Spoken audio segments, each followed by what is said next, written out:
neuroscience, linguistic anthropology, musicology, and many other things maybe. And your work is inspired by political and ethical concerns. You have worked, among other things, as an advisor for the Parliament of New South Wales. And like the other speakers as well, you're also a practitioner of music, and you're also a performer, or used to be a percussionist working in this field. So that's something that all the contributors today share, like both theoretical and practical knowledge and in that field.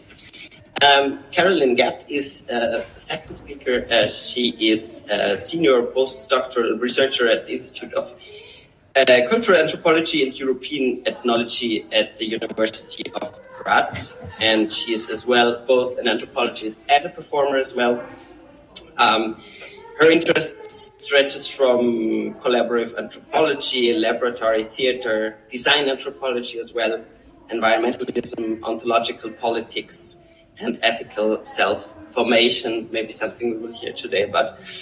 Her latest publication is called Breathing Beyond Embodiment, Exploring Emergence, Grief and Song in Laboratory Theater. And at the moment you're working on, as an editor, on a book which is forthcoming, which will be called Beyond Perception, Correspondences with the Work of Tim Ingold, together with Jan Peter Lawrence Louvers. And Christopher Williams, last but not least, is makes and researches also in the field of experimental music, more specifically.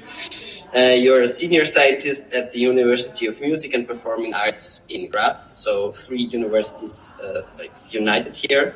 And you work as a composer and contrabassist, stretching from chamber music, improvisation, radio arts, collaborations with performers, dancers, sound artists, visual artists, so also quite a broad approach. And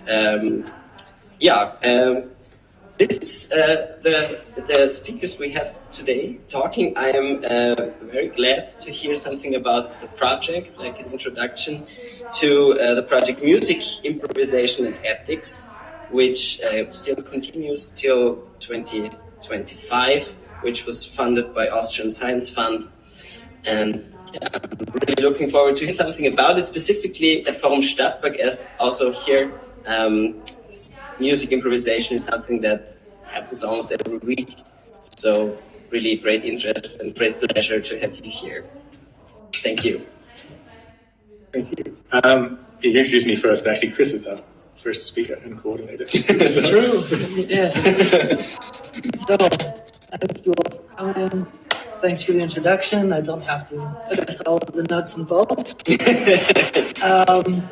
So, I'd like to give you a very short introduction to the architecture of the projects and how we fit, and then we'll each do a solo song and dance for you about our own research questions and methods.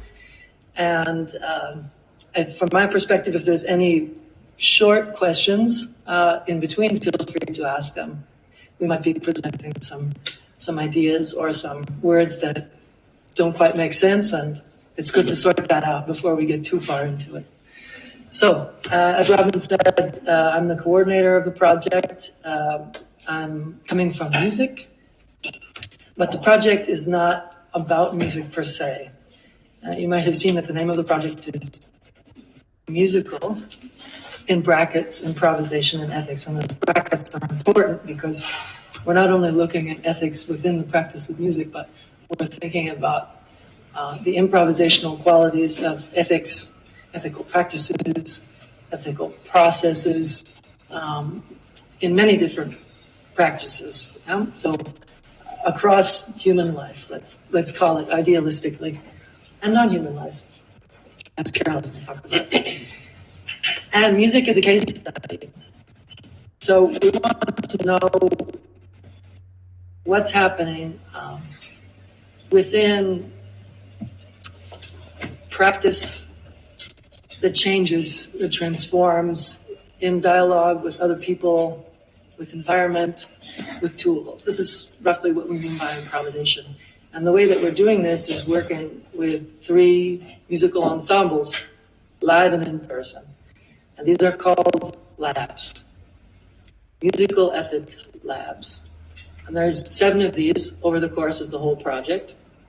We go in there for 10 days at a time, and we work first with each ensemble individually, then with ensembles in pairs, and then at the end, with all 3 ensembles together.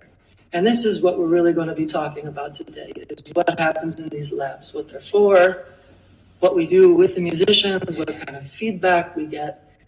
And that becomes the basis of our ongoing transformative research process. And we all have different ways of addressing that. So now I'll pass the mic to whomever wants to take it. Yeah, well, I won't say too much as introduction. Just up front, one thing we like to talk about, this is a project about ethics, as Chris said. I guess ethics is the focus, even though music is the study, the case study that we're looking at, but ethics is something which is pervasive, throughout human life and non-human life. But when we're talking about ethics, we're really talking about, it's almost more of a meta-ethical question. So we're not asking about what's good or bad in a moral sense. And that could be an interesting question. So, what is the best way, a good way for musicians to treat each other? That's interesting, but it's more, why do things show up as good or as bad? So where do these values come from? How are these values displayed? So rather than saying, okay, well, improvisation is more ethical because musicians are less hierarchical, which is more democratic, we want to ask, well, why is it more democratic? Why is this a particular value? Why is unhierarchical a value? And how does that manifest in practice? How do people actually engage that and form that based on their histories? And this is, I suppose, it's interesting because it feeds into the artistic question as well. So for us, aesthetics is also a form of ethics, or ethics are manifested in aesthetics. So particular forms and styles of music will have a sort of historical reason for why these things are considered beautiful or good or valuable. And so there's also that question, well, what are these artists, these 40 individuals that we're working with, bringing to the table? How do those particular values translate to each other, not just in how they treat one another, but how do they make music together? Why do they make the music that they make? And how successful is that as well? And sort of from an audience perspective, but also from their own perspective, how satisfied are they with the kind of artistic result?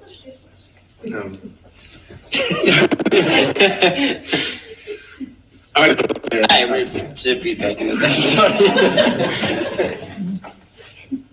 Sorry, I lost a little bit the last thing that you said. I think you were talking about the artistic, what people make as well, and how they feel it's successful or not, right? So, and something that we've come across in the work that we're doing with these musicians is that all of them ask these questions about what is the good life, what are values that I should be struggling for, and which ones not. So, we are working with people who are asking basically the same sort of questions we are, and very much asking them explicitly through their practice. So in the way that they're making music, in the way that we explore performative ways, what is the good? What is the beautiful? What is a thing I want to pursue, and what is something not?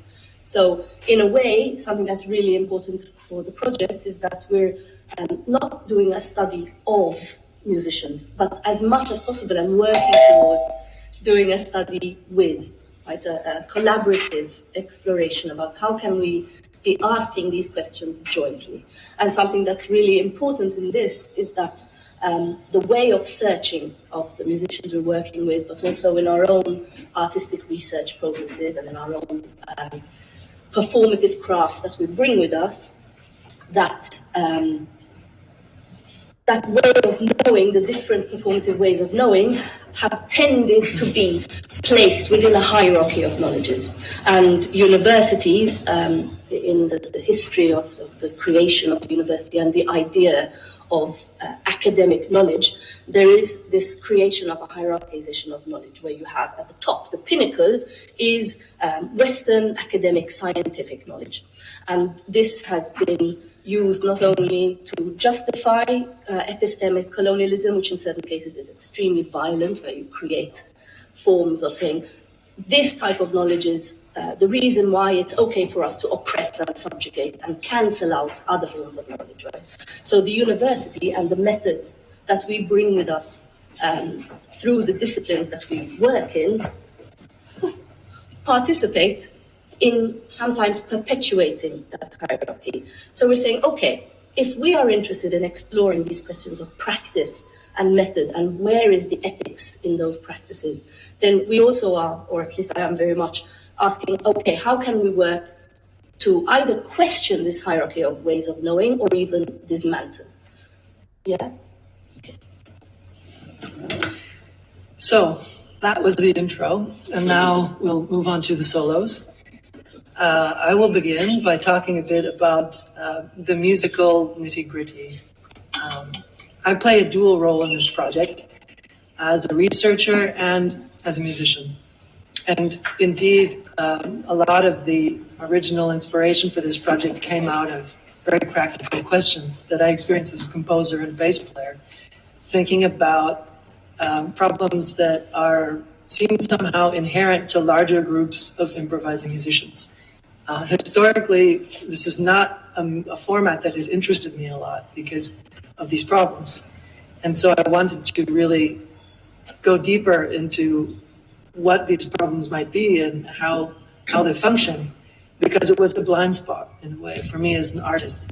So I don't know if any of you have experience with this kind of music, or particularly with larger ensembles of this kind, but in experimental improvised music, often when you get beyond 5 or 6 musicians, it can quickly turn to pandemonium. Because it's hard for people to listen to each other. It's an acoustic phenomenon, but it's also a social phenomenon. The time and the money that's available for people to work together and find strategies around that generally is not there. It's also to do with increasing the spectrum of values and interests that the musicians bring to the table.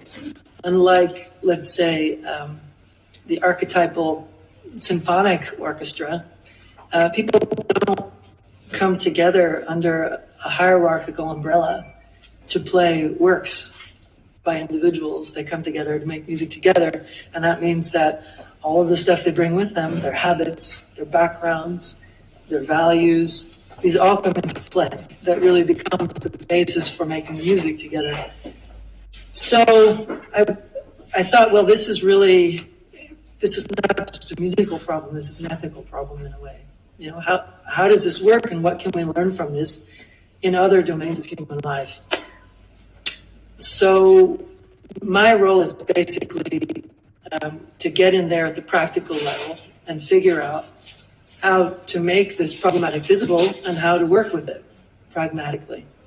How do we make the ethical problems, the ethical processes in the musical practice itself visible to everyone, to the musicians, so that the musicians can work with that as material, let's say, or as creative problematics.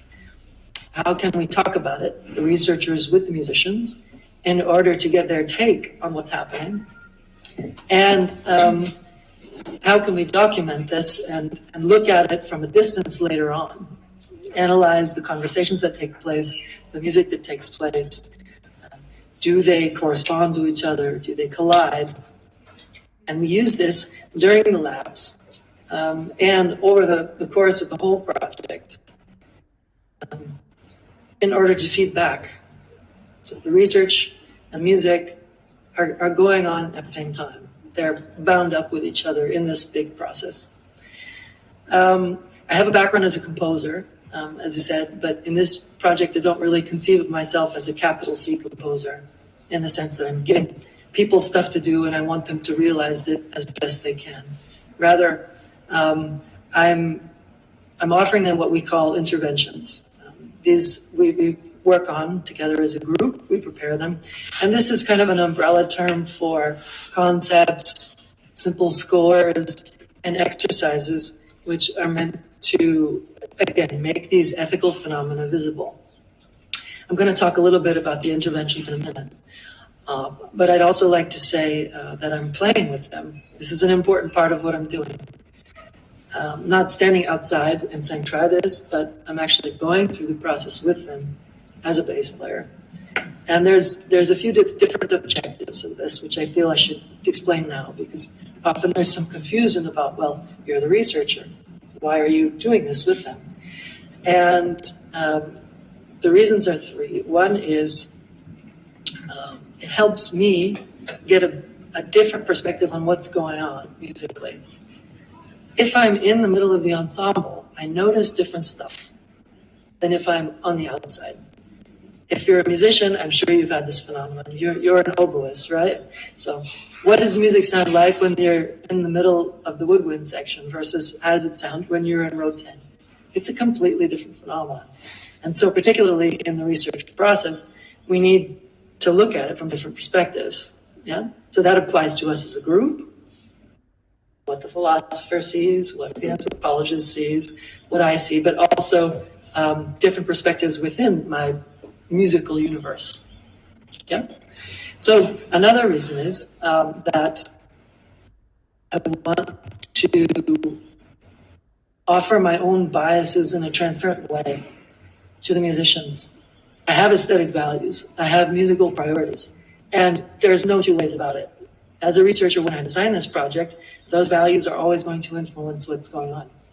And rather than pretend they're not there, it's, in our experience, it's better to put it up front. And you can't only do that by talking about it. You have to do that by showing. So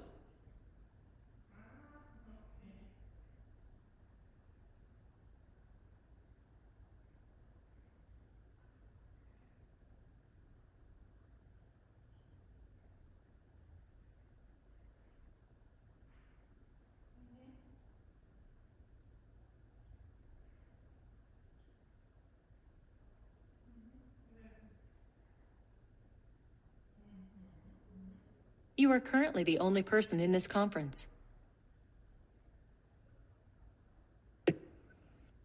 to show that and go through this whole exercise with them. Again, it hasn't always worked out in practice the way that I hoped, because there's also been some resistance to, oh, why is he playing with us? He's the researcher. So it's ironic how these things can work out. But these are the hopes. These are the reasons that are embedded in my choice to play with them. So, interventions. What we're doing in the labs is we're rehearsing, we're hanging out together informally, and Josh is giving one-on-one interviews. Caroline is giving what we call focus groups, and also they're observing and participating in other ways, which they will explain in a few minutes. So my slice is mainly in the rehearsals. I'm leading the rehearsals, leading the rehearsals. I call myself a sympathetic agitator. So I'm sort of a composer, I'm sort of a curator, I'm sort of an artistic director, I'm sort of a bass player, and my roles are always shifting. And the main medium for starting this musical conversation, which takes place over the course of the whole lab, is the intervention. As I mentioned before, the intervention is a category of stuff that we propose. Concepts, exercises, simple graphic scores, even topics for conversation that move the process along, that bring up these ethical questions, some sort of a scaffolding for understanding the stuff that we're all interested in. I'd like to talk about a couple of those interventions now. The first I brought with me, it's called A-Musik.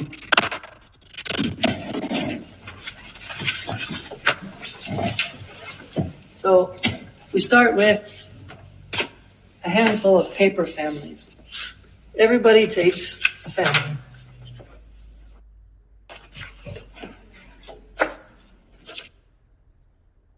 Yeah. So one person starts by taking a big piece of paper, putting it on, and each of the others take one member of their family, any size, and they put it on one of the other papers that's on the ground. So say this person says, okay, I want to go, I'm next. I take my A4 paper. The only rule, so to speak, it's not really rules, they're more like proposals, ways to use this, because I don't really conceive of this or any of the interventions as fixed pieces. They're ways of working together that focus these different aspects of ethics within the music that we already make, right? Intervention means intervening in the ongoing processes, which the musicians are already participating in their own practices. Yeah, very important. So, two edges have to match. So let's say these two edges can touch these two edges here. Yeah? You can also go like this. You can also go like this. But we'll take that for now. So someone else goes next. They take their paper. Okay, find another two edges. Okay. No, that doesn't work. That's only one edge. I can do this. Could do this. Yeah, I think I'll do this. The other two musicians. But there are pieces of paper down here. Do this here. This person does this. And at the end, we have a kind of space. And within this mosaic,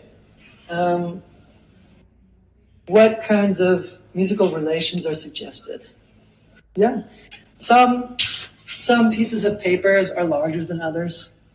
Some pieces of papers are opaque. Some are transparent. Some are covered up.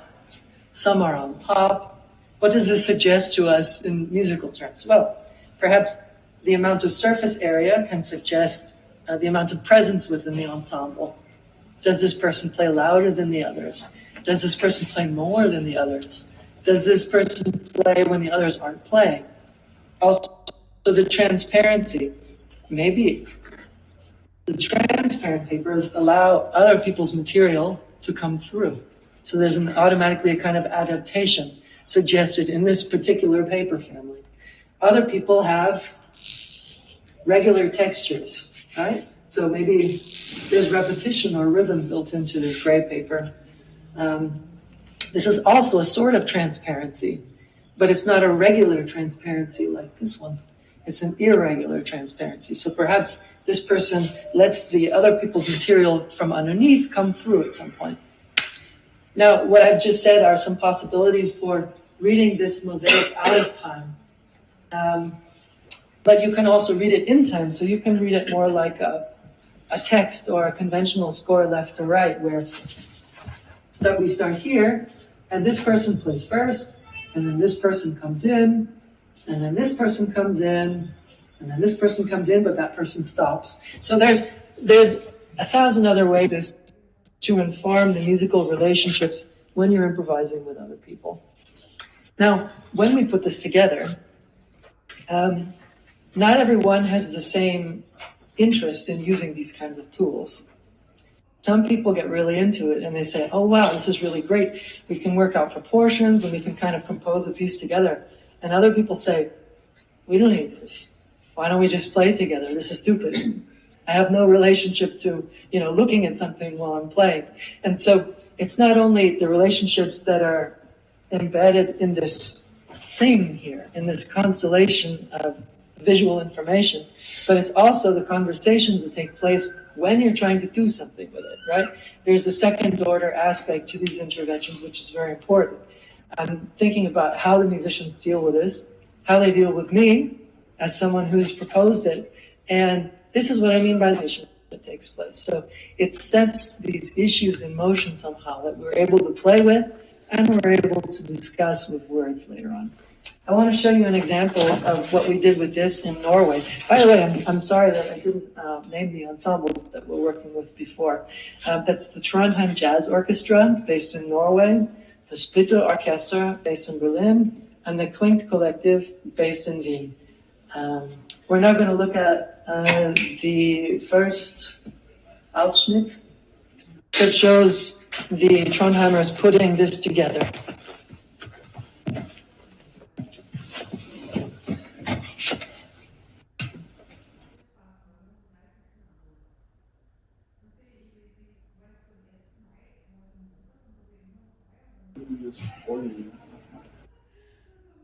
Look at the timeline on the file and not in the image. You need to open it in QuickTime. Yeah.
This creates situations. I'll just explain roughly the takeaway from this video.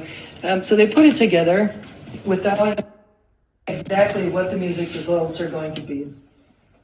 But there are these relations there. What comes out of that? Well, in this case, something very interesting happened.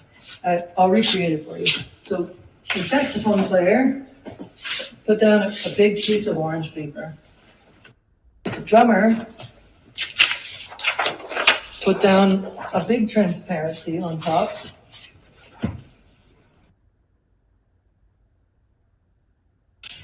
The bass player put down a big perforated blue paper on top. So they're covering each other up, right? The vibraphonist put an E5 shaped gray corrugated paper like this.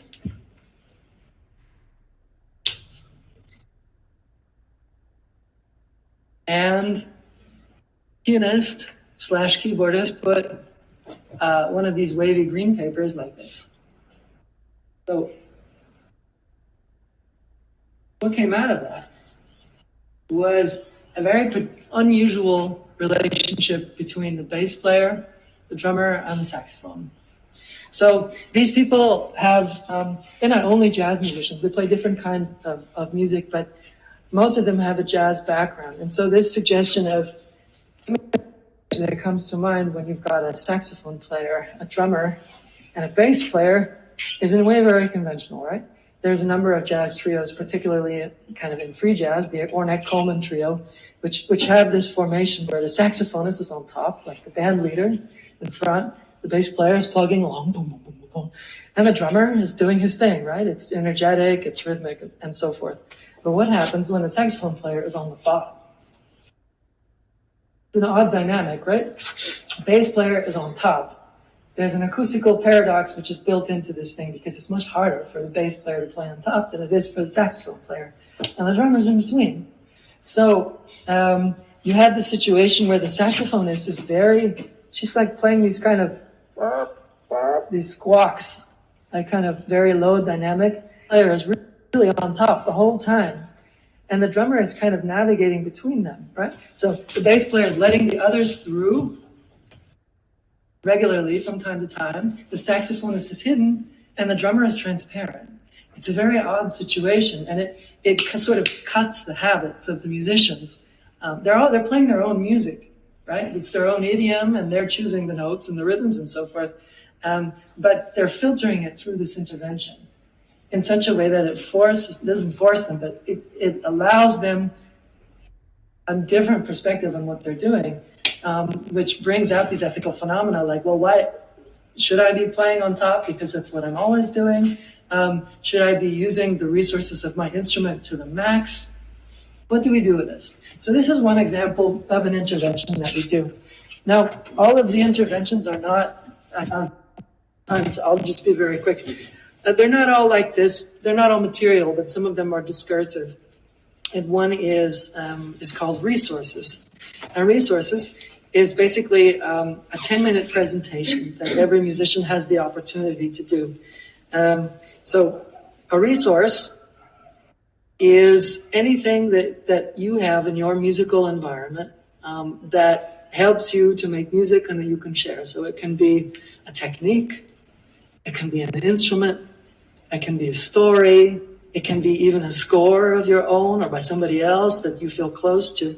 And each musician has an opportunity to kind of present this side of their musical life, which is usually hidden in these large ensembles, and to kind of bring the margins of the discourse back into the center.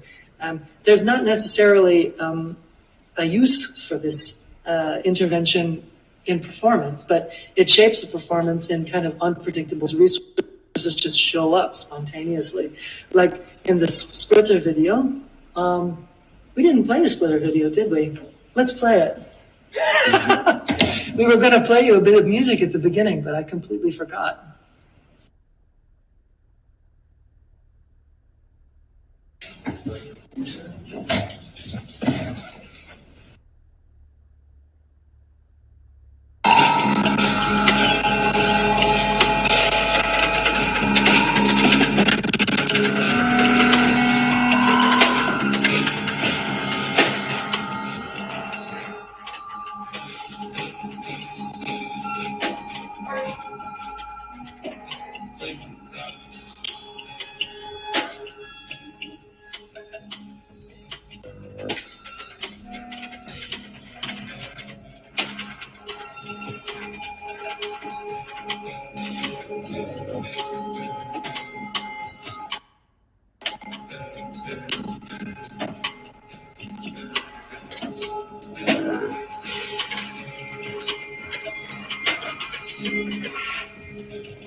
So, just to conclude, these interventions are not things that you present in concert. You can, but they're not really built that way, but rather they're part of this process that happens over the course of the lab. And sometimes they show up in the concerts in unpredictable ways. And what you see here at the end is precisely that. These fish sounds that they were making at the end. This was part of a resource that Kai Fagashinsky, the clarinetist, had proposed. Nobody agreed on it. It just happened. So these ideas and these questions get embedded in the practice over this longer period of time. And it becomes something more than just this. So I'll pass the mic to Caroline. And so in a way we said in our abstract for this seminar was that we were going to be talking about our methods, like what we're doing in the labs, how we're working, our approaches to what we do for the research. And the thing that is extremely important to me in my own research is questioning the relationship between practice and how we perceive the world. So what is embedded in the actions that you do, even very small actions, and what are the assumptions embedded in those practices that carry theories about how we know the world, so these assumptions about how we know the world, and assumptions then about what the world is, so epistemology and ontology. And in my previous research, I had worked with laboratory theatre practitioners in this at the beginning to try and find ways to surprisingly, anthropology, even if it's one of those academic subjects which is very often not considered properly scientific, depending on who you speak to, still carries that weight of being an academic subject, right? So working with laboratory theatre practitioners, we try to find ways to create that sort of, to dismantle that hierarchy. So both ways of knowing, the form of searching that is embedded in laboratory theatre and the way of searching in anthropology. How can we bring these two in a way so that we're actually mutually learning from each other rather than one being more important than the other? And what I found, what I learned, was that I had to examine all the small little practices that make up the craft of anthropology, from how we're taught to listen to each other, from how we're taught to read, write, like all the little types of practice that form distinguishable discipline. And through this work, what came to be very clear is that what we call methods participate very clearly in this creation of a hierarchy of ways of knowing. So how we pay attention, like the key thing for me that I learned was that how we pay attention to the world, how we perceive the world, is in no way neutral or innocent. It's each way of relating these perceptual relationships with the world participate in broader political structures, power relations, etc. So this makes me say, like, okay, how can I be questioning the ethical relationships in how I pay attention as part of a project which is exploring ethical relations through the improvisatory mode, right? what I'm currently working on, how do I shift what I do in the project? How do I pay attention in order to displace, for example, the habits of listening to the contents of people's words and just writing down what they're saying for the semantic meaning of what people are saying. But what about the experiential, right? This is very much a sensory anthropology approach. We look for what are the ways that these encounters, how do they affect us through the senses? How do we learn? How do we know the world, not only through forms of like language, but also through presence, through sound, through touch? And so what I do is I try to adapt how I pay attention by drawing on my laboratory theatre practice, right? It's something that I have these tools in. Say, what can I draw on to learn? And for this, I'd like to invite you to try it with me, like a small, a really, really tiny task, which might give you a sense of how paying attention through a different practice might feel. So to drop my bottle, I'd like to invite you, if you'd like to stand up and do it with me, go ahead. If not, you can do it sitting. And even everybody who's watching us online, if you want to try it, you just need a very, very tiny space, right? Very tiny space. And the task from laboratory theatre is called resistances. And the aim of all these tasks is very much to do your own have a gentle curiosity, right? It's not about how virtuosic you can do it, but just to see what can I actually feel and do. So it's called resistances. I'm going to be in place. So please exercise self-care. Maybe go a little bit beyond your comfort zone, but try not to hurt yourself, right? Because we're only here for an hour together. And the resistances are air, like we are in air. So it's how does the air offer resistance to my skin, to my body? Then there's water, honey, wood, and steel. So this is really not about slow motion. It's about trying to feel what would I feel on my skin, the resistance that, for example, if in wood, it's a soft wood, let's say pine, right? You can try. What would it feel? And maybe if you want to start with air, just like move around so that you can feel the air on your face, right? Just to, what does the resistance that air gives me, what does it feel like? Where does it feel different through my clothes, on my face? I must not get dizzy. Pay attention not to get dizzy. And then try and remember what it might be like to be in water. Like use those memories that you might have of swimming and see if you can feel them in the moment. What does it feel like for the water to offer resistance to your body? Not as much, more than air, right? And then we go to honey, right? Honey is thick. Imagine being immersed. You know that song, like slow like honey? What if it was inside your mouth? I'm not going to drown, don't worry. It's imaginative, right? But feel, like, what is the resistance? What is the resistance of honey? Right? And then we can try wood, right? Imagine, what would it feel like to very little, if any movement at all. And we can go to steel. What could it be like to feel the resistance of moving in steel? And go back to air to join the sneeze. I'm allergic to steel. Yeah.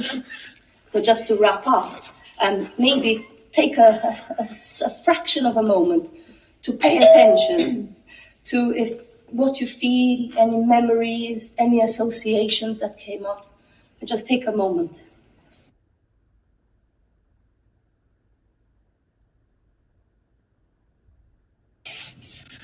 And I'm going to sit down and tell you a couple of stories. Short ones, Josh, so that you have some time. So this question about how what we do affects the way that we perceive the world and how this is related to ethics and politics really comes across a story that Dylan Robinson, who is a First Nations scholar in Canada, he wrote this fantastic book called Hungry Listening, and you're fed up hearing me refer to it, but it's so brilliant. And in this book, he refers to a land claims trial in 1985. And the land claims trial is, if you're not familiar with them, First Nations tribal councils take the Canadian state to court to try and gain back land that they have had generations, thousands of years of stewardship over, that they are saying that it's a land claim that the Canadian state took unlawfully.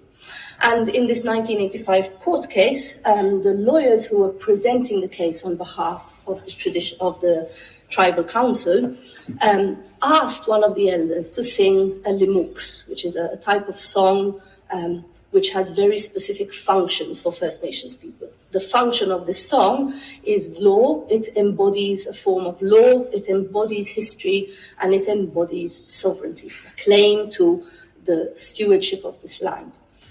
Now, the judge at first said, why should she sing it? Why can't she just write it down into the contents, right? So his first response was, it's the words and the meanings of the words that we need in the court case. Why does she need to sing it? And the lawyers argued, no, she really needs to sing it. And then he thought, okay, you're trying to win me over to your side with the beauty of this song. And what the lawyers really tried to explain was that these songs are more than aesthetic. They actually are, they function as generating and keeping in place history.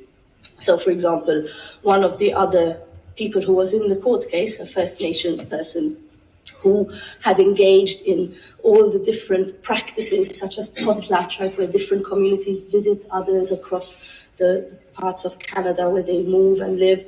His experience of the song, he said, he felt these relationships resonating in his body, and so that history was alive in his experience. But the judge, who had not participated in these activities, could not even hear that the song was anything other than this aesthetic. So the way that we participate and act in the world, the practices that we engage in the world, are also what enables us to perceive things or not, as in the case of the judge, right? And the last tiny weeny story that I have is about Greg Downey, who is a neuroanthropologist, and he works with capoeiristas, right? You know him. And he found that because capoeiristas really need to develop excellent peripheral vision, that through their daily practice, their daily training, they've changed the physiology of their eyes to be able to have this excellent peripheral vision. And what he concludes is, and this is a quote, I think, that human behavior and physiology can be changed by training, affecting not only what is known, but what is knowable, right? So what we do, our daily practices, actually affect what we can perceive. If, as Dylan Robinson shows, certain types of ways of perceiving, what he calls normative perception, actively block other possibilities, then questioning how we pay attention in our labs, for me, is part of the searching of these ethical and political relations. And it's short, so I'll just pass on to Josh. Cool. Thank you. Yeah. So I'll just finish up by saying a little bit about my side of it, which is obviously flowing very intertwined with the other two. So in this project, I'm working primarily as a phenomenologist. So this is, I'm sure most of you will be familiar with, it's a school of philosophy focusing on study of first-person experience. So again, these kind of ideas of paying attention. Caroline's exploring different ways that we, as researchers, and that they pay attention. And my current topic is really with the musicians themselves. What do they attend to? How is it? So phenomenology is really what it is like to experience. Well, there's two meanings. There's the first meaning is as a noun. So what is something like? how does something show up to you?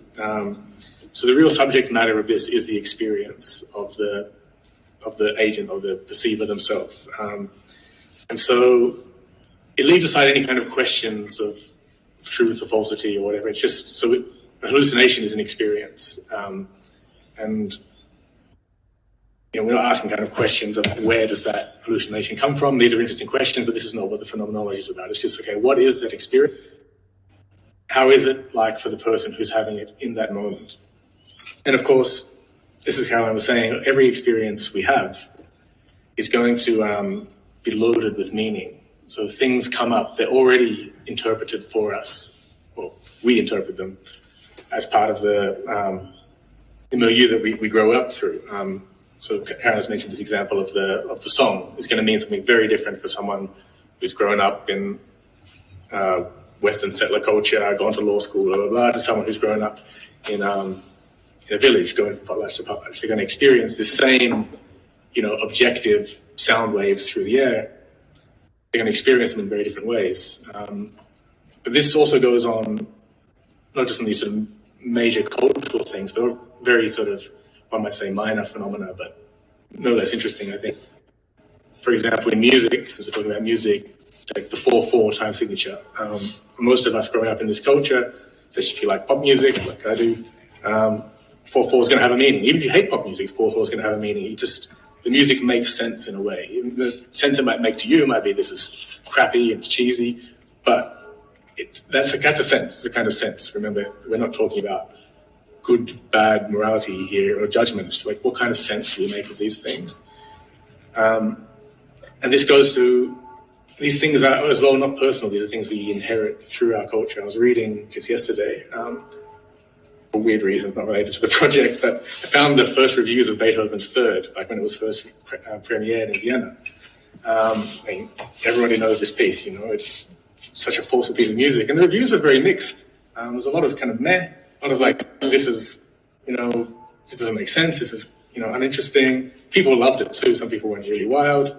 But it's interesting to us, that kind of piece of music, which is, almost the archetypical thing to, you're going to give a lecture to 100 people you don't know and you want to pick a piece of classical music, you might pick that because it just makes sense to everybody. But at the time, it didn't. And you think of this all the way through the history of music.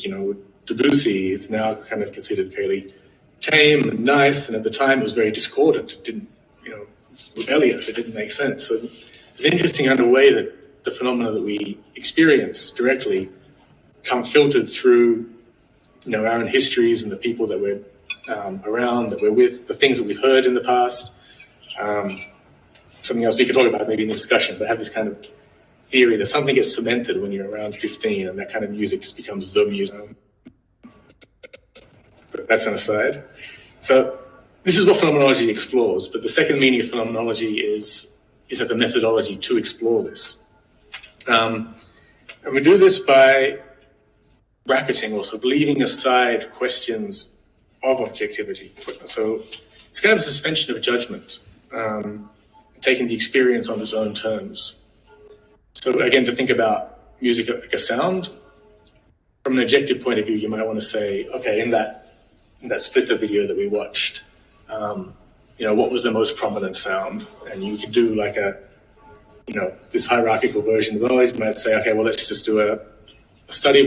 Benedict will take the sound file and he'll put it through and you'll find out that the clarinet has the highest decibel range. And that's, but when you're playing music, this is going to be different from place to place. Some particular sounds will call to you. They'll sound closer to you. And they'll already sound like a clarinet. It's not like you're hearing this kind of sound wave and then you think, oh, that must be a clarinet. But you hear it directly as a clarinet. So phenomenology is, I guess, a method of looking at that direct experience and trying to understand what are these different qualities? What are how can we understand things as they come to that first person, to that perceiver, and what does it mean to them? And this is not in any way, again, we talk a lot about hierarchies of knowledge, and from my point of view, it's more about trying to flatten them. We're not trying to say, okay, well, because we understand the subjective, it's better than the objective. We don't want to say, no, you're right, the objective is better, but it's rather understanding that these are different ways of knowing, these are different ways that we can look at things that can show up to us. I often use the analogy of a mountain. So, if you want to understand what a mountain is, you don't want to take a photo from front on and say, well, that's the mountain. But ideally, you'd have a view from the different sides. Maybe you'd have a soil sample. Maybe you'd go for a walk in the mountain. Maybe you'd learn some of the stories about that mountain. So this is my little sort of corner of that big web of knowledge, which is inexhaustible. So what am I doing in the labs then with this? So historically, phenomenology is really focused a lot on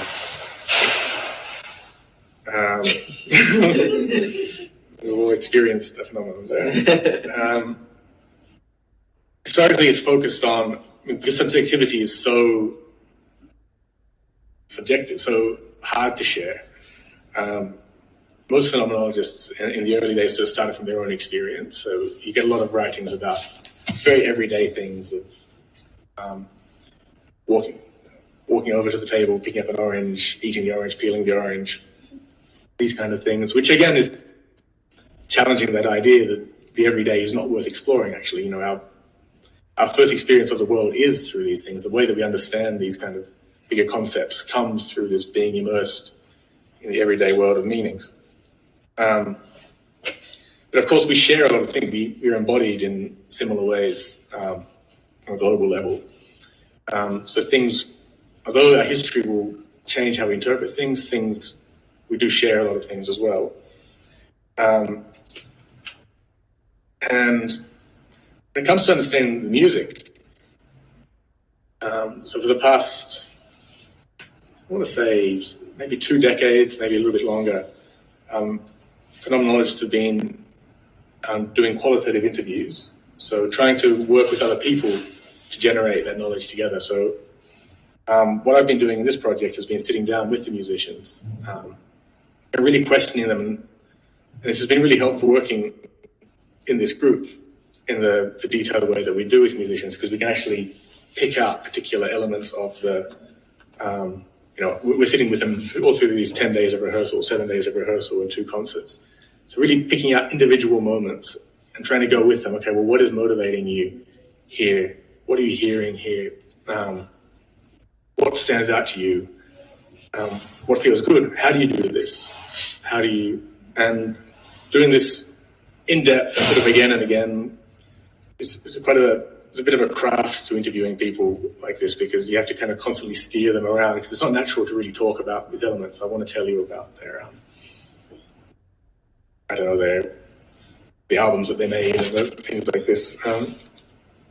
So I sit down and do these sort of semi-structured interviews where I focus on the particular moments of music making. And then I've been comparing them together with the different people, with different interviews, and also with my own experience as well. It was really interesting with this splitter concert. So I play free improvised music. I have no long practice of doing that. I do improvised music though, so I came to this with a lot of preconceptions and suppositions about what it was like to make music. And what's been interesting, I suppose, was being to speak to people, to hear things which resonate, to hear things which maybe don't resonate with me particularly, and then to sit down with them and play music. And as Chris said, it sounds very different when you're on the inside. Different things do show up. Different things sort of recur. And yeah, I think we're coming to time. So I won't talk too much about the results. I'm still writing up what I've been finding. We can talk about that later. But to the question of ethics, why is this ethical again? And big ethical phenomenon here for me is these habits. It's the way that things that show up as possible are constrained by our training, by our history, by our social environment, the people we're with. And this question of possible is very important. Really, from the sort of big philosophical level, ethical something to be ethical needs to be something which has the possibility of being different. That's when we can start to make judgments of maybe this is good, maybe this is bad. An earthquake isn't ethical. It's not evil. But it couldn't have been different. There's nothing we could do to stop an earthquake. But constructing a house in an earthquake zone is an ethical decision. There's lots of things to do that. This has just come to my mind because of what's happened in Turkey. And one can see there are so many choices, so many customs, so many practices along that way. So what I'm doing sounds like it's very, very micro phenomena. Kind of structures I'm looking at are, well, what is it that facilitates a choice? What makes it possible to make a choice and to see that something is choosable in this case study of music? So that's the phenomenon that I'm looking at. And then as we go on the next few years, hopefully we can talk more about how beyond music in other different forms of life. Thank you for these first insights. I think we're slightly over the time, but it's fine. We're gonna have a short break now for coffee and going and grabbing an orange. And after that, we're gonna discuss a little bit of what you said, and I'm sure you have some comments and there are methodological or theoretical questions, but maybe we can also a little bit hear about your findings so far. Let's see also what the online audience says. So we will also try to include the inputs that come via the chat. So thank you. See you in like 15 minutes or something like that. Can you remind them about going to the, yeah, if they want to join? Right, yeah. So just to announce that right after the discussion, we're going to go to Sunny's Wohnzimmer in Leonhardstraße. So everyone who wants to join, we're going to have a lunch there. Or a bit more of is stretching the informal talk about the project there, just getting to know you. Thank you. Well, maybe for the online people, we could let them know when we return. Right, yeah. So I suppose like 15 minutes of break or something. So we would 15 minutes? Yeah, 15 minutes, okay, cool. So we'll be back on 12:25 or 26. Thank you.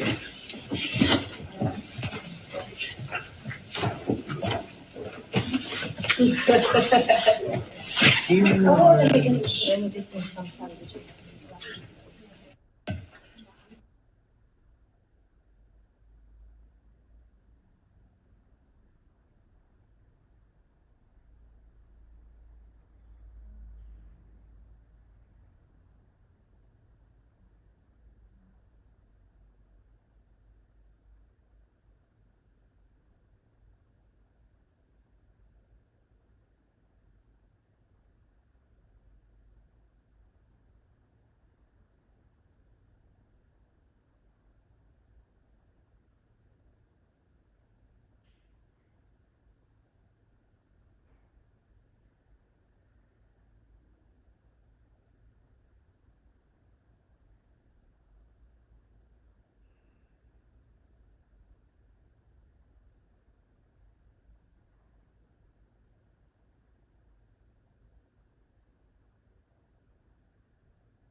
Maybe we want to come round and just make it a bit maybe of a you chat, can come right? a bit closer Yeah. as the circle is a bit smaller.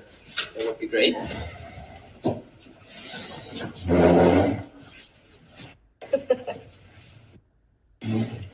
So we have around half an hour maybe or something for the discussion we receive, how many questions there are.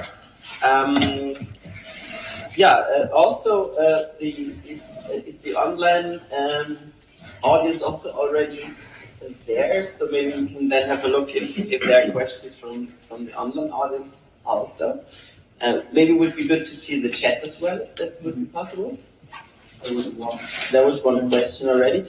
But maybe start with the physical audience first. If you have any questions, I would start. I would very much like to start. Would like to know what I would be very interested in is, as a general question, if you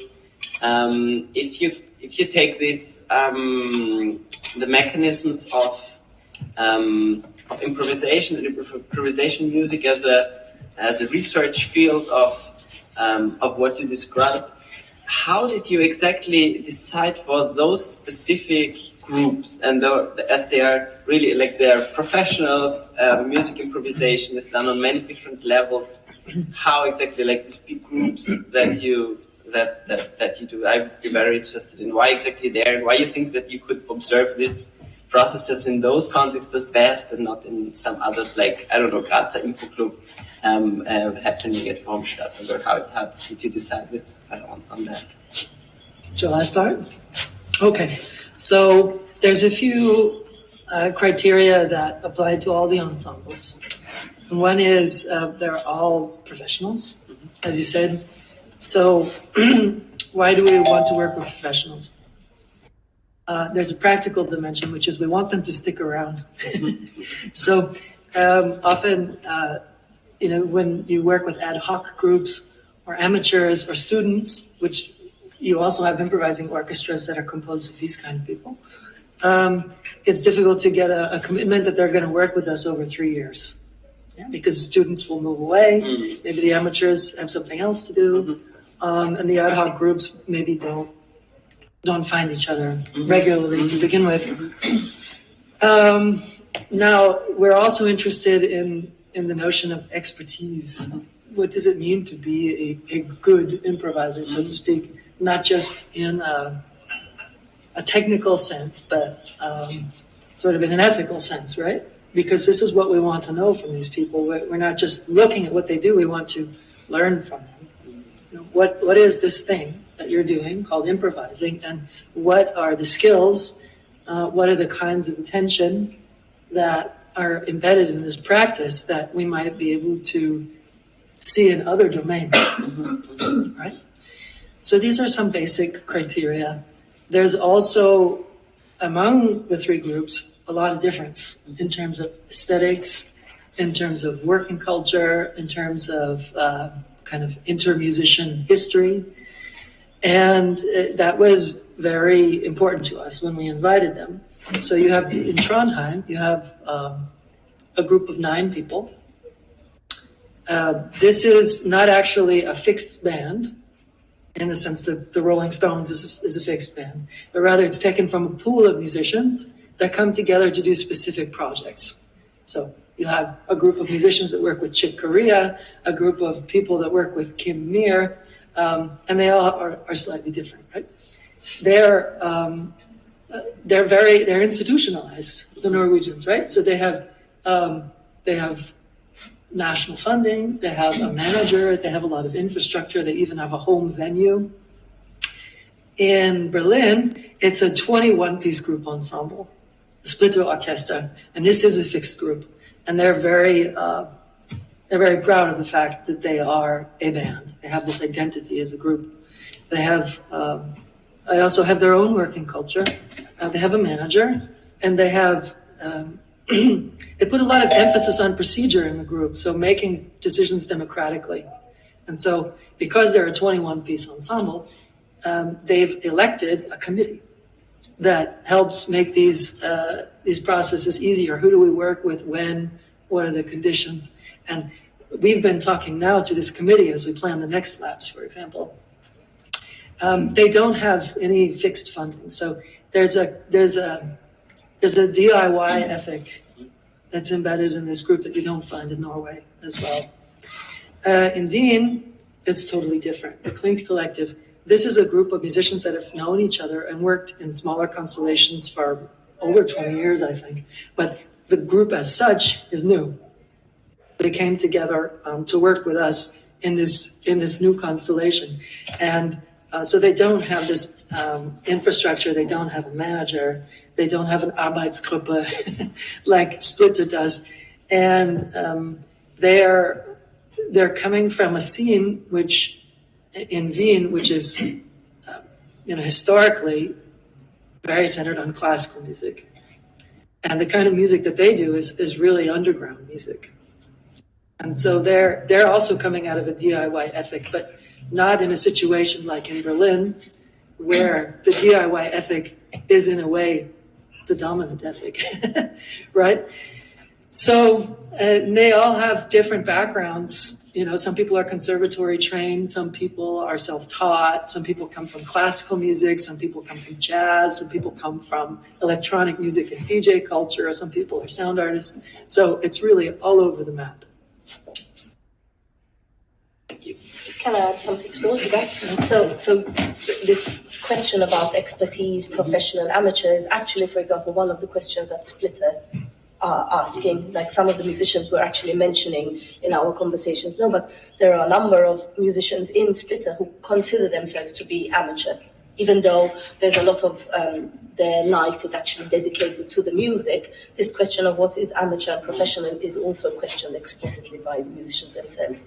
And another thing that we are exploring, which has come up already by us in our conversations, but also with the musicians, are like we are working basically with mostly Western European, like white musicians, mostly. I think, I'm not quite sure actually if there is a bit of diversity. And one of the questions are, okay, how can we bring in different forms of even questioning of the work that we're doing ourselves, like this, what are our blind spots and who are the audiences? I think about them as audiences of legitimation, right? Who are the people who are the ones judging the research itself? And some of the musicians in Vienna suggested two Black American jazz groups that might at some point, if I manage to organize this, come to one of our concerts and offer some sort of judgment or feedback or discussion, right? To open the question of what we're doing to different possible ways of perceiving what we're doing. This also, it's important to say, this is the choice to work with these musicians is in a way limited by where we are. So we wanted to work with groups that are in Europe and that are part of a certain scene, so to speak, improvised experimental music. But I hope it doesn't stop there, right? We're talking about doing some other pilot labs with groups in Southeast Asia. And, it would be great to see, if this research project evolves sufficiently that we can think about, well, how do our findings compare with people outside of this scene or outside of Europe? Yeah. Thank you. Are there questions in the physical room at the moment?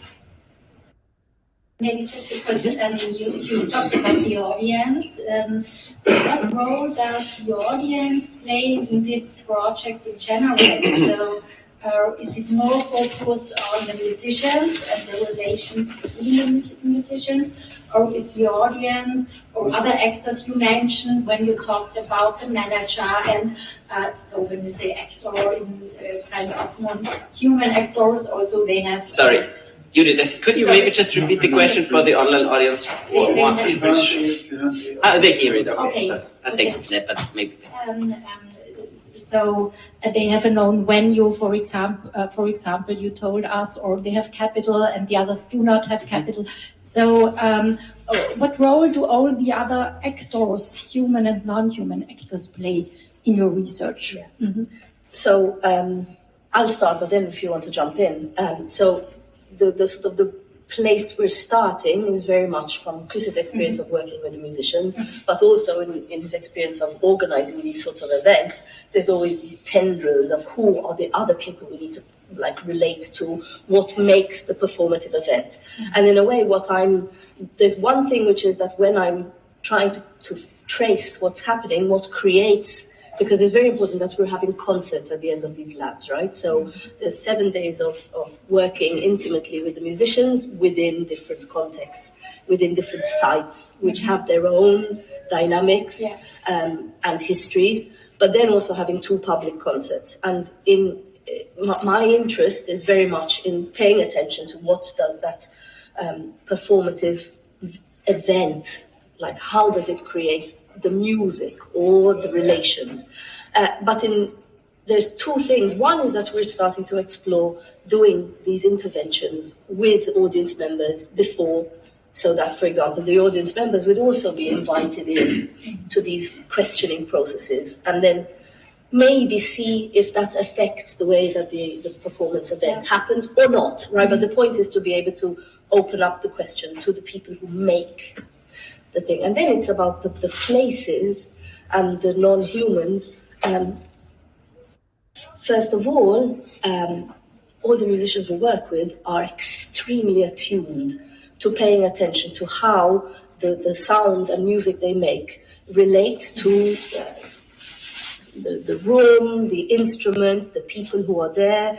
And this is something that I'm currently exploring, is this type of questioning a way of developing possible relations with non-humans, where protocols about having relations with non-human which are considered ethical are actually not so present, right? Because in Western tradition, it's normal to have ethical relations with a peer, like somebody who can, you can have ethical relations towards this bottle, ethical relations towards non-humans, like in the animal rights movements, right? How do I behave towards an animal or an ecosystem? But considering that like a negotiation or relationship, it's still defined, it's still determined by very anthropocentric understandings of who can I have relations with as an equal. But in the way that the musicians are working, it's really making me feel, and I don't have time to give you examples, but that they are exploring how can a person in the context of an anthropocentric tradition develop ways of having ethical relations with non-humans, like where there are no traditions for it, right? So that's really important. And this question of non-human is very interesting for me as well. You could say this about all kinds of music, perhaps, but I think it's very, very clear in experimental music or improvised music. In a certain sense, it's not just a product of individual agents, but the music itself has a kind of agency. We're talking a lot about the way that, coming back to the question of choice, the music constrains people's choices. You're not totally free in improvisation. There are certain things you can do which will make sense, certain things which will not make sense. And the music itself it goes a way that maybe nobody in the circle could have predicted. So that idea of the music as itself being this kind of, having a form of almost agency itself is very interesting. And where the audience comes into this is extremely interesting, because in a certain sense, the audience completes the music. In that often, if you play music, you'll know it sounds very different from the outside, from the inside, but very often in these large ensembles, people can't hear each other. They'll be hearing the people around them, but not people on the other side. And the only people who's really hearing the entire sort of emergent structure are the people who are sitting out, with the nice acoustics up the back. So, the audience plays a very important role in that. I'm also very curious about the discipline of the audience, right? Because in these contexts, the audience is extremely disciplined. And when I'm sitting there sort of listening by moving and being it challenges. So there's lots of dimensions to this audience question. Yeah, it's also an audience Sorry, which is attached to this scene. These are the people who are coming along. However, surprises do happen. For example, in Berlin, we had a heckler. Yeah. Yeah, that was quite something. I've been to thousands of these concerts in my life, and I don't think I've ever been to one where the heckling was quite this way. It was a big room, a big theater, And there was this moment in the performance where one of the performers, Marta Zapparoli, she works with radio waves and noise, and she played for 10 minutes this recording that she had made of the sun. She's been working in an observatory, and she records the radio waves that are bounced off the sun. And it sounds like white noise if you don't know the story. And so there are these people, sitting down in front of the stage who apparently got really offended by the fact that this, she was blasting white noise at them for 10 minutes in the middle of this concert. Now, it was funny because the white noise covered up the heckling. Very unusual situation. So I was sitting somewhere towards the back of the room, and the bass player in the group, Mike Maikovsky, gets down in the middle of this sun interlude, walks down and talks to someone in the front row. He had no idea what was going on. So he gets up, goes back. 5 minutes later, he goes back.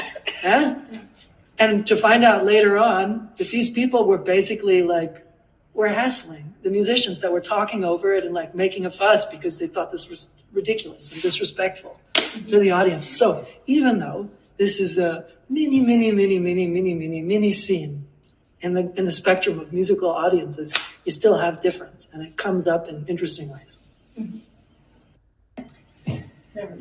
Interesting. Maybe let's first give the online audience a first, and then I will come back to your question in a second.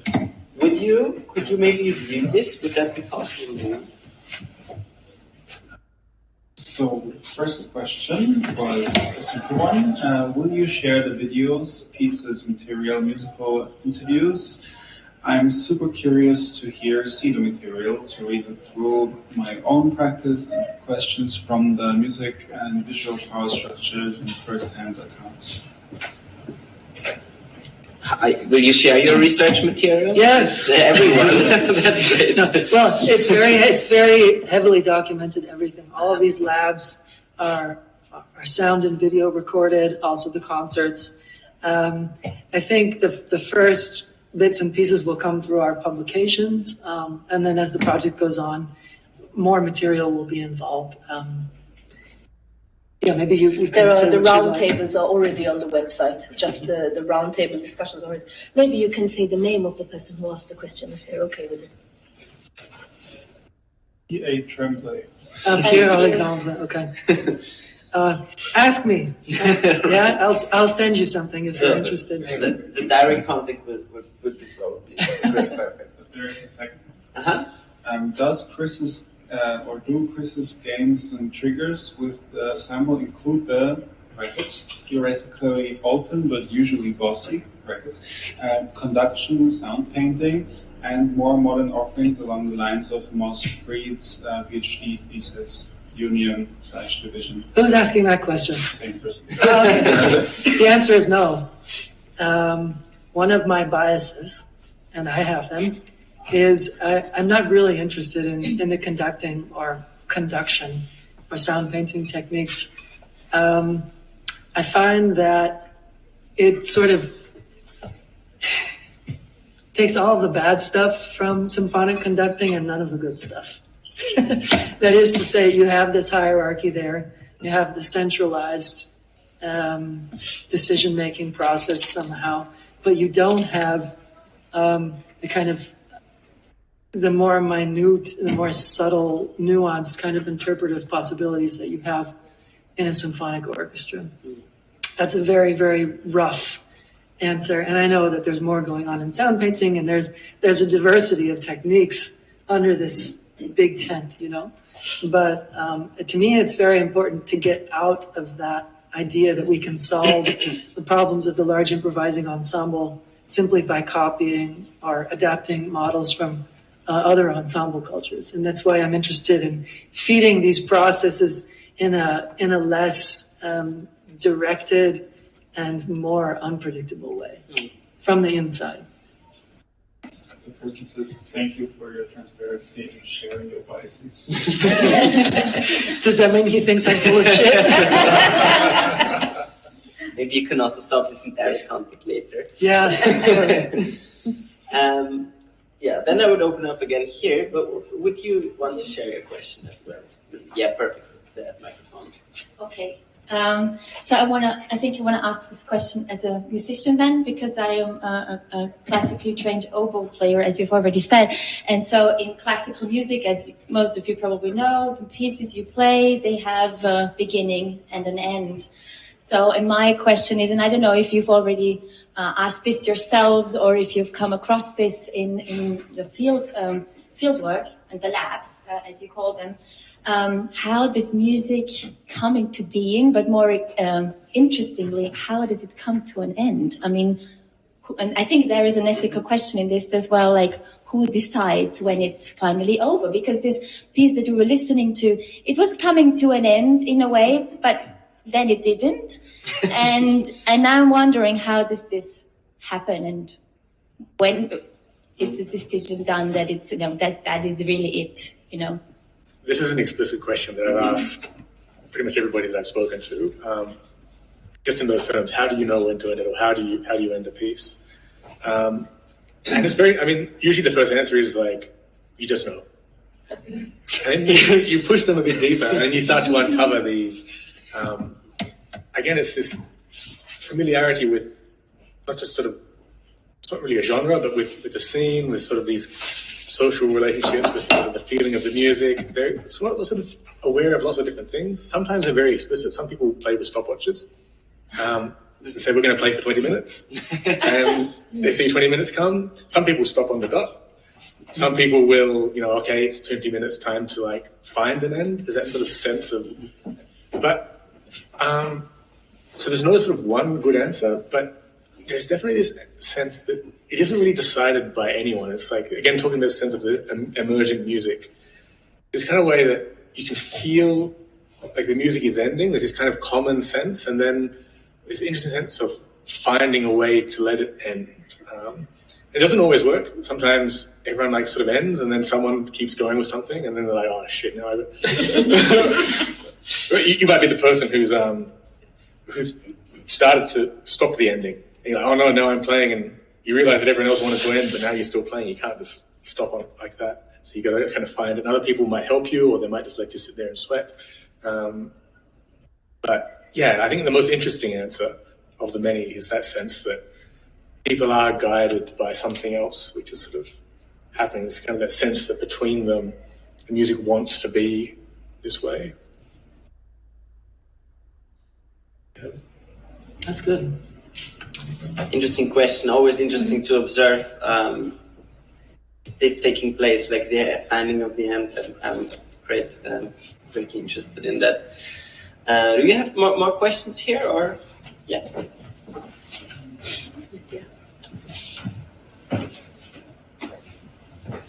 Thank you so much for this very interesting presentation. I have one question for all of you, but it arose because of the Chris's presentation. You have mentioned in the beginning a couple of interesting situations when people, for example, post the intervention protocol or perceive you differently, like as a performer among them. So my question is,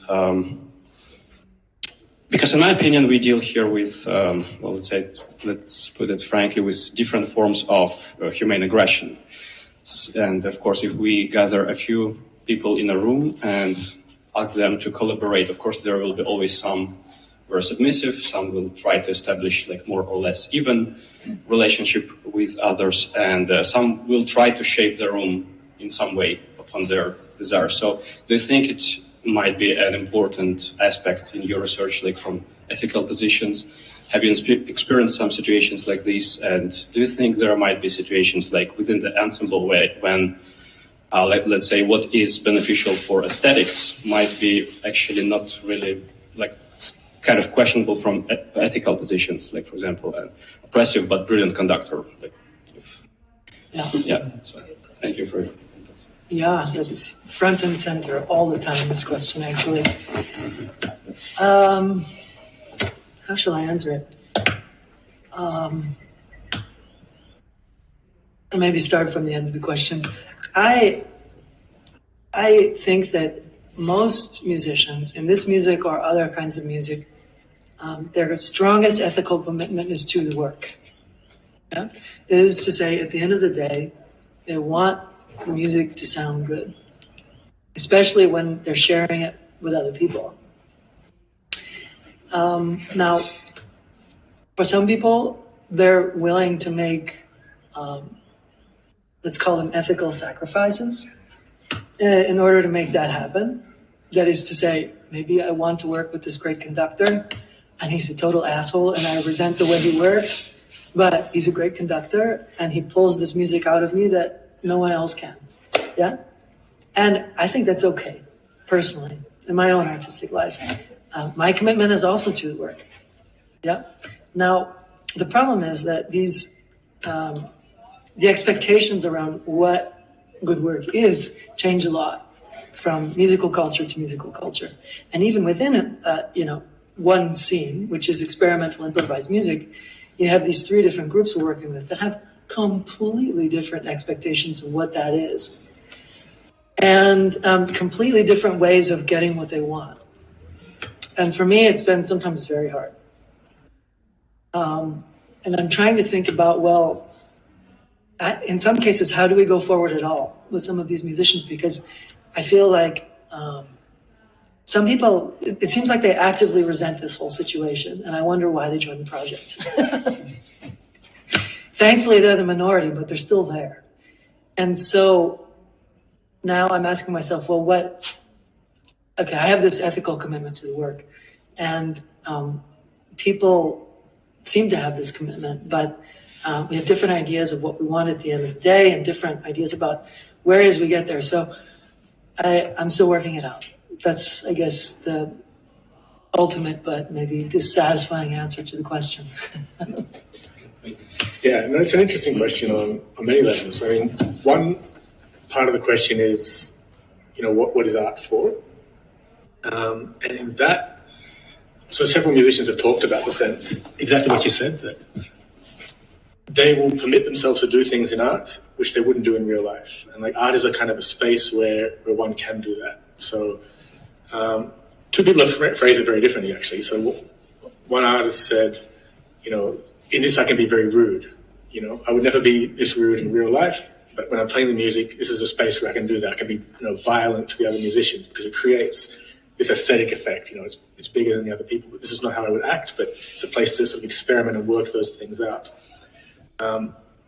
Another musician talking about a similar sort of sonic situation said, well, this would appear to be really rude. I would be shy to do this kind of sound in another group, but in this group that I'm working with, I know that I can do that because I know that they won't perceive this as being rude or violent if my sound is very dominating.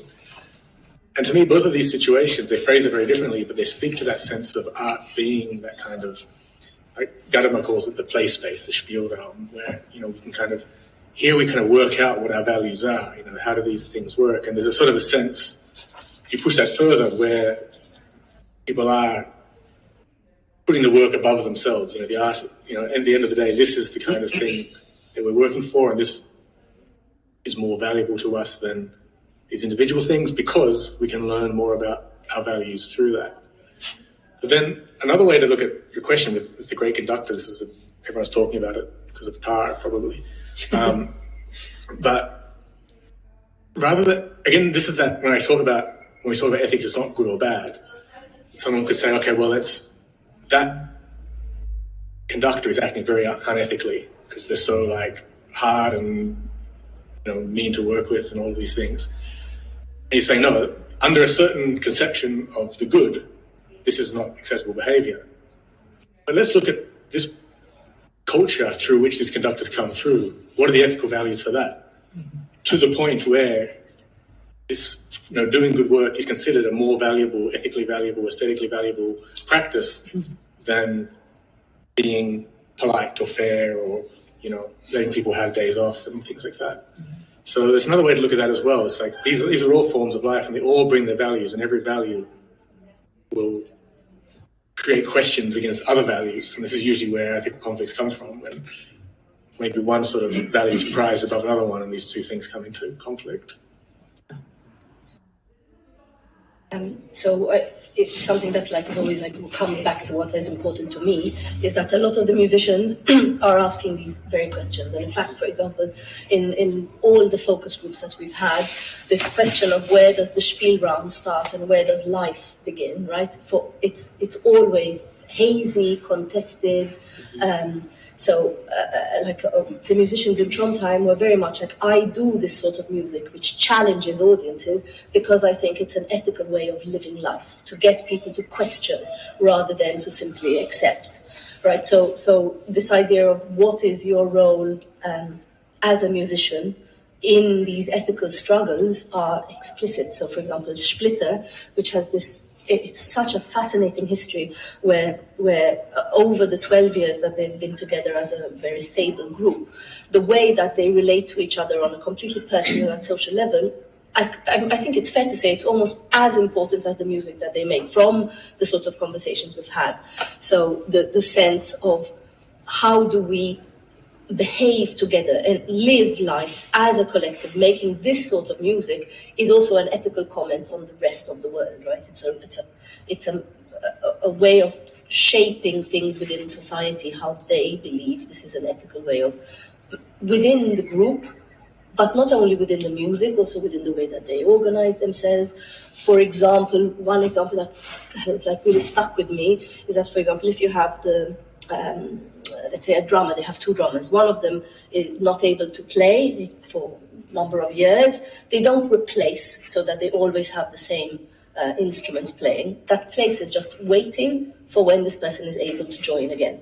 Right? That is more important than having two drummers, for example, which is very different in classical scores, right? Where you need to have this number of violins. And the other thing was that the question that Lydia asked didn't come to an end for me, right? It's still simmering in me. And one of the questions that I have for this idea of how the music can have its own presence as a being is that, for example, in these First Nations senses of song that I spoke about, very often songs themselves are live beings. They are actual living beings. And so the sense of the music stopping or starting is also, it's a question of what is an end, right? How does it actually carry on sizzling in people's lives as they go along, even when you're not playing? Or how do these memories come to form what music is, right? And how you relate and stuff. Thank you. Yeah, I would say we maybe have one last question or something would be possible to still ask from the audience. Do we have something online? Not at the moment. So last chance for you. Yes. Thank you. Thank you for the very, very fascinating presentation. I'm curious about bias. Because as artists, musicians, actors, whatever we do, we have there's a certain taste, there's a certain aesthetic we go for, there's certain beliefs, and there's things that we care about in the art. How do you reconcile the biases that you're aware of, that you know, with keeping an open mind, allowing for the product to take its own course, but still wanting somehow to fulfill your artistic needs of going in a certain aesthetic direction? I find it fascinating from being, as you said before, following and leading from the inside of an ensemble. And so you kind of have your goal that you kind of want to reach, whatever it's going to sound like, whatever. But how do you then reconcile that, the biases that you have, with allowing people to be free and create something? Are the biases limitations, or are they a springboard for creating something? If you could just kind of talk about that for a moment. Sure. They're both. They're springboards and limitations. I don't like to think of them as constraints, but I like to think of them as conditions for working. And in my own personal case, those biases don't relate so much towards a particular sonic image or a particular form that I want to achieve. It's more that there are certain kinds of awareness in the ensemble that I would like to achieve, and certain kinds of, let's say, agility, certain kinds of sensitivities that I think can create forms and aesthetics that are more interesting than I could come up with by myself. Yeah. So it's a real, my aesthetic investments are in, hearing something that's unique to this ensemble and a particular situation, rather than that it conforms to, a particular sound per se. And we've chosen these ensembles because they represent different aesthetics in a way. Yeah. Now, I like to tell myself that I have pretty ecumenical tastes. That is to say, I like lots of different styles of music. I have experience in lots of different styles of music. I played lots of different roles in the music, as a performer, as a composer, as a curator, as a researcher. And I feel like my vision is bigger than just my thing. Yeah. I've always been actively interested in bigger pictures. And so when I work with these ensembles, that's sort of like the place I start from. What do these people do? What are they interested in? But at the same time, maybe the biases are embedded in the interventions themselves, in the sense because I'm trying to pull particular awarenesses or particular aspects of what they're doing out of it in a way that they may not be aware of. Yeah. And that's sometimes perceived as me being übergriffig, about me being manipulative or dominant, or there's a lot of other unsavory words that have been thrown around in this context, and to some degree they might be right. Like I might just be asking too much from these particular people.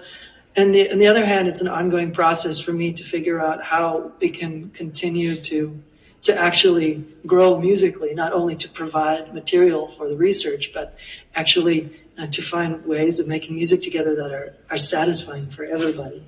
That's really the goal. Yeah, it's not about my own aesthetic. Thank you. Yeah. Any other comments from you? Or? I didn't know this field of music at all, and I thought, oh God, I'm going to bloody hate it. But then in the actual being, there's such brilliant musicians that it just bubbles. And you have this example now of where you might have to tell it, of if you Gary Bailey's the work. thing of the cooking. Soup? No. So even if you don't like this music or if you don't know it, really cooking, you can feel it. And there's something about that's why it's so important that we also work with making the music itself, because the experience of the performative possibility, I have experienced it sweeping me up, even if I didn't know it or like it, and that's I think there is something about a performance context, a place, where it opens up possibilities, right? I didn't think I know this music, I didn't think I like it, but it opened something up.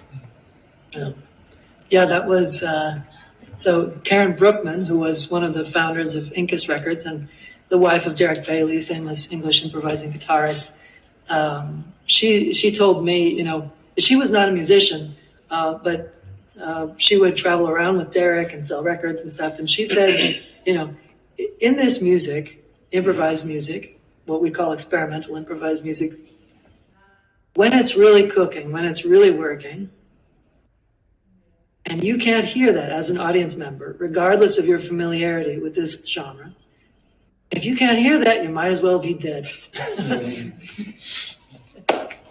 I don't know if there's anything more to say about it than that, but I kind of feel like my experience bears that out. Let's discuss this during lunch if you want. Great, thank you for the talk, and thank you for taking part physically and online. I just give you a short preview about the next three presentations that are up ahead. The next one is on March 30th with Ben Spatz, who was online participant as well, I think. He will talk about white ethics, so race, method, and artistic research. Quite a different, quite something different than we heard today, I guess. And then on May 11th, there will be Tim Ingold be present here with a lecture called How the World Makes Itself Heard. So that's going to be something. The next one is an online only edition, so we won't meet physically here. Ben's is online and Tim is here. Tim's will be here, and the last one is on June 1st with Bernd Brabetz de Mori, Human and Non-Human Agency in Sound and Music. So I'm happy to see you again or meet you online again. Thank you. Thanks for hosting. Thank you.